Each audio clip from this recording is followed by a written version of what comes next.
কেমন লেগেছে সেই দিন residential model school and college থেকে যখন সংসদ ভবনে গিয়েছিলে? ভালো লেগেছে? তোমরা যারা গিয়েছো ভাগ্যবান। মাননীয় প্রধানমন্ত্রী তোমাদের সাথে কথা বলেছে, ছবি তুলেছে, খুব ভালো লেগেছে না? কি শিখেছি সেই দিন আমরা?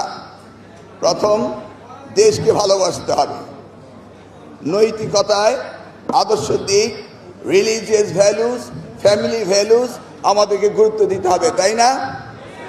দেশকে ভালোবাসতে হবে, লেখাপড়া ঠিক মতো করতে হবে, নিজের জীবনকে প্রতিষ্ঠিত করতে হবে, তাই না? দেখো, তোমাদের এই residential model school and college কত সুন্দর পরিবেশে। এই ধরনের অডিটোরিয়াম কি প্রত্যেকটি স্কুল কলেজে আছে? নেই। You are the privileged one. আমরাও তোমাদের কাছ থেকে চাচ্ছি এক্সট্রা অর্ডিনারি আউটপুট।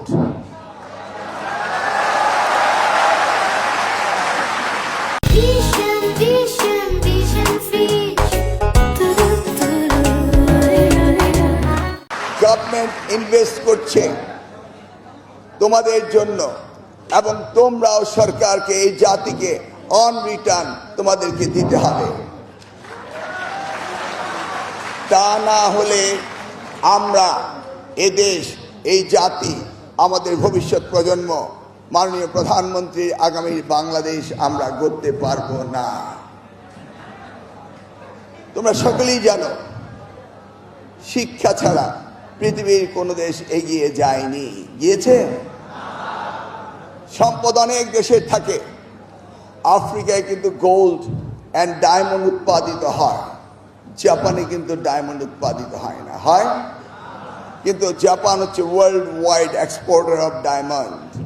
তার মানে যারা উৎপাদন করে তারা কিন্তু ওয়ার্ল্ড ওয়াইড এক্সপোর্ট করতে পারে না।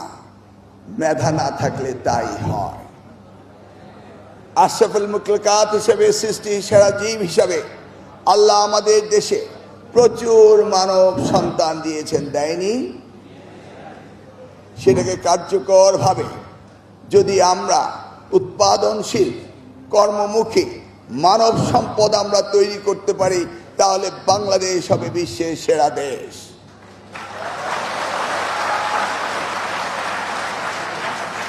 এই স্বপ্ন দেখেছিলেন শহীদ রাষ্ট্রপতি জিয়াউর রহমান। এই স্বপ্ন দেখেছিলেন দেশমাতা সাবেক প্রধানমন্ত্রী বেগম খালেদা জিয়া। আজকে তোমাদের এলামুনায় আমাদের বাংলাদেশের প্রধানমন্ত্রী জনাব তারেক রহমান একই স্বপ্ন দেখছেন। বাস্তবায়ন করার দায়িত্ব তোমাদের। তোমরা এই দেশের ভবিষ্যৎ, তোমরা এই দেশের প্রাণকণা, আগামী দিনে এই দেশকে উজ্জীবিত করবে।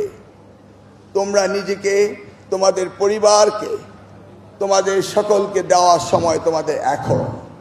অতএব এই সময়টাকে সবচেয়ে বেশি কাজে লাগাতে হবে।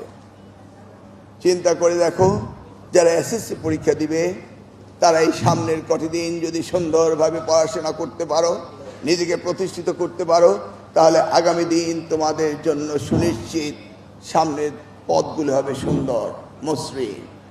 দেখো, এরপর ইন্টারমিডিয়েট শেষ করার পরেই তোমরা চলে যাবে নিজ নিজ যোগ্যতা বলে যার যার মতো যেখানে গিয়ে নিজেকে প্রতিষ্ঠিত করতে পারবে সেই ডিসিপ্লিনে তোমরা চলে যাবে।